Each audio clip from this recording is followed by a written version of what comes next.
God. Go too fast. I'm taking 3. I'm going for the St. Louis now. Oh, no. Son of a bitch. You get your 2? Yeah. Welcome back to the channel, everyone. Thotgor here, of course, and today we are going to be taking a look at a replay in the Warspite. Yes, I believe this is my first or second battle in the Warspite herself, and we'll notice as well on my team I have 2 members of NGA with me today, Poofect and Jolly, and then on the enemy team we have another 2 members of NGA, Orvis and Canadian. We were doing some time drops here. Anyway, the Warspite. Now, I do really enjoy the Warspite and was pleasantly surprised with her. I've played a few battles in her. Warspite has been out for quite some time now in the game. I believe she came out right after open beta? Or right after closed beta, something like that. Or maybe it was during closed beta. Not 100% sure, but she's been out for a while. I just never got her. I never actually envisioned buying her or anything like that, but because of the generosity of you fine folks, subscribers, I received a few crates. I can't recall exactly who sent me this one. Might have been Panda. No, Panda I got the Isuzuchi from. Not 100% sure, but whatever. Thank you. Got the old Warspite. I did walk away quite well with these Christmas containers, if you recall, getting the Warspite, the Arizona, the Atlanta, and the Isuzuchi. Not too bad at all. And, you know, again, pleasantly surprised with the old Warspite here. Now, because the Warspite has been out for so long, there's obviously, you know, lots of information and videos on her out there, so know a few things about her going into it. But I was still pleasantly surprised. Now, I knew that the Warspite wasn't that fast, but I was surprised with how fast she was able to get to her top speed and maintain the top speed even in turns. Speaking of turns, I was very surprised at how quickly she turns. Yes, the maneuverability of the Warspite is actually quite good indeed. The range, what are we? I think it's like 16 kilometers, a little over 16 kilometers, which is not too bad. It's definitely not, you know, Fuso or even, what's that, Dunkirk level, but still pretty good. Good enough that you can still get in there and fight it out, and I don't find that I'm, you know, struggling to keep up with the battle too much in the Warspite, as long as, you know, I'm maintaining good positioning. One of the biggest drawbacks on the Warspite, obviously, is the turret traverse. The turret traverse on the Warspite is pretty damn bad indeed. Knew this going into it, though, so obviously I, you know, got captain skills and modules to mitigate this as best as possible, but you still end up with some pretty atrocious turn times. That being said, you can usually get 2 turrets on target at any one time, right? Which isn't too bad at all. And when the guns do hit, they are amazing. I find the accuracy of the 2 turrets on the bow to be pretty damn good. At least maybe not the accuracy, but the grouping of the shells to be pretty good indeed. The grouping of the shells of the 2 turrets on the stern I find to be just terrible. They just go all over the place. Not 100% sure if that's just, you know, a one-off of the ship, or if it's just a fluke that this has been happening. Maybe I haven't played her enough to really, you know, get a good enough feel for it. Not sure. But still, she is truly a grand old lady, as she was once known. You know, I do really enjoy this Warspite. The reload, yeah, the reload is pretty standard, so it's not too bad. The armor of the Warspite is pretty good. I mean, just like any other ship, you don't want to sail broadside on to other battleships, because if those other battleships can get their guns into you, they will do a whole crap ton of damage. But, you know, in terms of incoming shots at distance, it's really not that bad at all. I have been enjoying it and pleasantly surprised. So you can see off in the distance I managed to get 2 citadels there on an enemy ship. I can't recall which enemy ship it was, but still, unfortunate player there, gets a few citadels into him. We are on the epicenter map mode, and I should act like at this point in time in the battle, I know I'm maneuvering around and I'm not in the circle, but I should be in one of those circles. The epicenter is very, very important that you do stay in the circles as best you can. Now, In this instance, I am getting lucky in that my allies are actually in the cap circle now and blocking the enemy cap, which is good. And this affords me the opportunity to, instead of slam into the island here that we're passing now, to actually go around the island, yes. So this is nice, not too shabby at all. We're going to get ourselves back into the circle here and help out the teammates, right? Continue the stall. And as well, I was interested in seeing the secondary battery on the Warspite go, because I've heard some good things about the secondary battery on the Warspite, and as we're going to see here in battle, it is not too shabby at all. It can accomplish things for you. I mean, it's, you know, we're not at the level of definitely the Bismarck, obviously being, you know, tier 8 is going to have better secondary anyway, but, you know, we're not at that same level in terms of tier 6, but we do have pretty significant secondary battery. If enemies decide to get into your range, yeah, you are going to do a bit of damage, set them on fire, which is the main thing, right, and potentially even burn those players down. So we can see that we do have some enemies here off in front of us with several battleships of higher tier, right? This guy over here.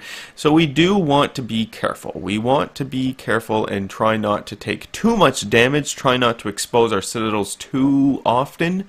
But at the same point, I do want to make sure that, you know, I'm putting up a big enough resistance, or at least, yeah, big enough resistance to keep this enemy battleship out of the center. I really don't want the enemy battleship here in the center to be able to fire away at my allies all, you know, unopposed and whatnot. So I'm trying to prevent this by at least providing some sort of opposition to the maneuvers that this enemy battleship here is making.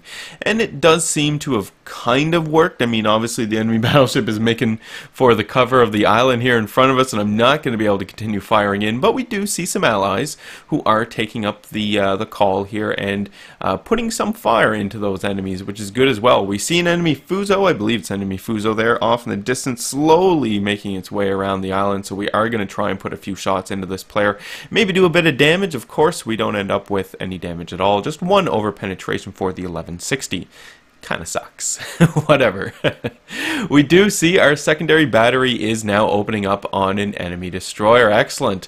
I think that is in fact Orvis in his old Gremioski. Now, the Gremioski has been one of those ships that everyone in the clan has been wanting to get. I have had the Gremioski since closed beta. It was part of the package that I bought to get the Gremioski at the time. Never regretted it. Gremioski is an excellent destroyer, but I think maybe she's been overplayed as being a little more overpowered than what she actually is. She is very, very powerful, but she does have her little quirks, and you do have to get used to her, especially considering the turret traverse on the Gremioski. You know, it's not typical Russian turret traverse there. You are looking at a tier 5 Russian destroyer, similar to the Jevny at tier 5 as well in that turret traverse, but you know, just want to be careful with her. Anyway, get a few shots off into the enemy Miyoko there off in the distance, did a bit of damage. We see that we do have an enemy ship coming up here fairly close, so we're going to target her with our secondary battery and let those guys start opening up on her. The enemy guys now is bow onto us, so we do want to consider our shots, and what I'm trying to do is I'm trying to fire and hit the main battery, right? That's what I'm hoping to do by disabling that main battery, just like we did there. Just limiting the amount of firepower that the player can shoot at me, all the while hoping my secondary battery does something to save me here. Not really expecting to do too much damage, but the fact that we did do a bit of bow-on damage to that guys now was quite good. So there we go. Enemy guys now is gone. Player has burnt down. Fantastic. We do see some other enemies off in the distance, specifically this enemy Cleveland, which we do want to be careful about because this player will set us on fire, keep us on fire, and quickly burn us down. So this is something that we do want to be aware of. Now, obviously, we do have another enemy cruiser that is fairly close to us, which we are going to try and angle against, and at the same time get some shots off at that enemy Miyoko. Same enemy Miyoko we were firing at before we went around the island and started firing at the enemy guys now. There we go. With two nice citadel shots, we managed to take down the enemy Miyoko and get ourselves a nice devastating strike, so that is not too shabby at all. We do still see the enemy cruiser over here is still alive, so our teammates are working over the player, but the turret traverse on the old Warspite is very, very bad. So I do have to choose my targets a little better, right, than what I would normally do in some of my other ships, with specifically cruisers, I suppose, with the faster turret traverse, where you can just kind of fire off your guns at anything you see. Here it's more of, well, you know, I'm pointing this way, I'm going in this direction. At the end of the day, or, you know, when all is said and done, I do want to get my guns over in this direction. So I'm going to fire at ships that are in that direction already. We do a bunch of damage to the enemy Cleveland there, about 10,000 damage, a little more. No Citadel though, which was pretty surprising, but still, I will take the flat out damage, whatever, doesn't bother me. And again, we are now in a position where we're starting to push the enemies out of this of these cap circles, right? We're behind in points, or at least we were behind in points there. It's still very close, still anyone's game. So we do want to, you know, get these enemies out of this zone here and start capping the point. Now we do have the Canadian here pop up in front of us in the Kamikaze R, so we want to be very careful. I don't want to have to eat too many torpedoes. I've resorted myself to the fact that I probably will eat a few, but I really don't want to eat too many. And I'm letting my secondary battery work Canadian over here while I'm choosing some other targets, right? Because I'm thinking, well, he's on very low health. I just need a few more hits from secondary battery. He will be gone, so why waste my reload trying to take down the enemy Kamikaze here? Although pretty deadly, one shot, right, and I will be able to take him down. So we put some shots off into the Canadian, and obviously those shots miss. And it's at that point that it's like, alright, no, secondary battery is going to have to deal with them. I have bigger targets here in front of me that I do need to deal with, right? Because we do have this enemy New York here closing in on us. Now, luckily, I get very lucky in some of these situations where the enemy just isn't looking at me. This New York is just not looking at me right now, so it does afford me the opportunity to take that first shot, do very little, and kind of actually waste it. But I am now able to get my turrets rotated, get my guns reloaded. I take a few torpedoes there from the Canadian, right? I took 2, but luckily I'm able to repair all of that damage and start healing myself relatively quickly. Put some shots into the New York, who is now looking at me, now paying attention to me, and I'm hoping to be able to get this player gone before I actually die. We do still have to keep in mind that the Canadian is still out there. There he is, pops up into view once again, and I'm going to get my secondary battery on him, and hopefully, there we go, fantastic, managed to take him down. This is good. So we're duking it out here with the enemy New York, and we can see the awful turret traverse and what it's doing to me here. I really don't have the opportunity to get my turrets into the center of the ship like I want to. I did fire off at the rear of the New York and did a bit of damage, took out one of his turrets, which is good, but I think if I could have gotten into the center of the ship, I would have gotten the Citadel that I needed and taken the player down. Take some massive damage there from one of the enemy battleships off in the distance. There are only 4 allied ships remaining versus the enemy 3, so it looks pretty good for us. And if we do take a look as well, we'll notice that we are capping these center points. This is good. We know that most of the enemies, if not all of them at this point anyway, are basically out of all of these all of the circles here of the epicenter, and this is good. Now we can start getting a pretty significant lead in points, and hopefully I will be able to survive. No, not happening whatsoever. So it's now 3v3, and we still do have one of our destroyers. More importantly, the destroyer we do have is still alive and harassing the enemy, right? In there doing his job, which is good. So we're going to take a look at some of the enemy ships, or some of the allied ships remaining, fighting it out here with the enemies, and hopefully, I mean, we are in a pretty good position to be able to actually take victory here. We're flipping over to the allied destroyer that we have remaining, and you can see, yes, this player is all over one of these enemy battleships, which is fantastic. If we can get some torpedoes into that enemy battleship, that would be even better. We could take the player down and finish capping that third outermost circle, right? Because this is where both of the enemy ships are now. We can see the Fuso is making a play to get into the second circle as well.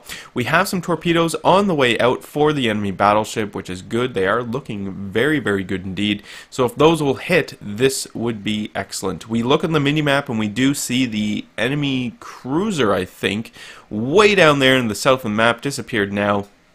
But we don't really have to worry too much about that player just yet.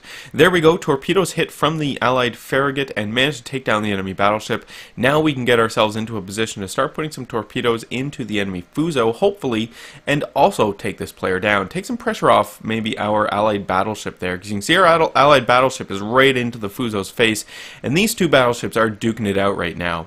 In the meantime, we did briefly catch a glimpse there of the enemy cruiser once again, who did manage to take down one of our allies. So this is unfortunate, but again, we do have bigger concerns at this point in time with this enemy Fuso. So we switch over to our allied battleship, and it is a Colorado, I believe, so the chances are pretty good that we're going to be able to walk away from this one as well, assuming the Fuso doesn't manage to get his ram. We can see the Fuso is coming in for the ram. It's a risky maneuver, especially in the Fuso, considering all of your guns are best utilized on the broadside, but still, it could have worked potentially, but the Colorado manages to get away, and now the Colorado just needs to turn into the Fuso and get some really nice shots off here at close range into the side of the Fuso, or at least this is what I was hoping. You can never tell with these random people in these games, right? Sometimes things can go really, really wrong when you would assume that there was no possible way that they could. But not this time. There we go. Shots go into the Fuso, and the Fuso is gone. Fantastic. We do see the enemy cruiser there off in the distance, so just a few shots into this player, and we should be able to take the player down as well. It's the enemy Königsberg, so the Königsberg does not have a whole lot of armor. Can be very pesky, though, to some battleships, but again, not very much armor, so we should be able to remove the player fairly quickly and call victory ours. And as well, because this was, you know, one of the very either first or second battles, like I said in the Warspite, I was very eager to see what my results were going to be in terms of credits earned. Being a premium ship, she should obviously be able to make more credits than normal. So I was very interested in seeing what I was going to walk away with, because we did pretty good this game. About 106,000 damage dealt, which is not too bad. I mean, we do walk away with the close quarters expert as well. We got that nice devastating strike on the Miyoko. So all in all, very well done by the Fuso. I mean, I did die. It was probably more my fault than anything else, just getting a little too aggressive there at the end. But luckily I had the team to come in here, back me up, and help finish it off, or at least secure it anyway. So some final shots are coming out from the enemy Königsberg as we finish up the cap on the last zone here of the epicenter map, and we're about ready to call this one a victory, right? Someone just needs to finish off the bloody Königsberg. That's something I don't like, is when the enemy ships start running away and just dragging on the battle. It's like, come on, you know, just go down fighting instead of running away. Although, unless running away is going to win it for you, then yeah, run away and hide as fast as you can. Victory is ours. Königsberg is dead, and time to take a look at the results, taking a look at how much money we are going to earn. So that's not too bad.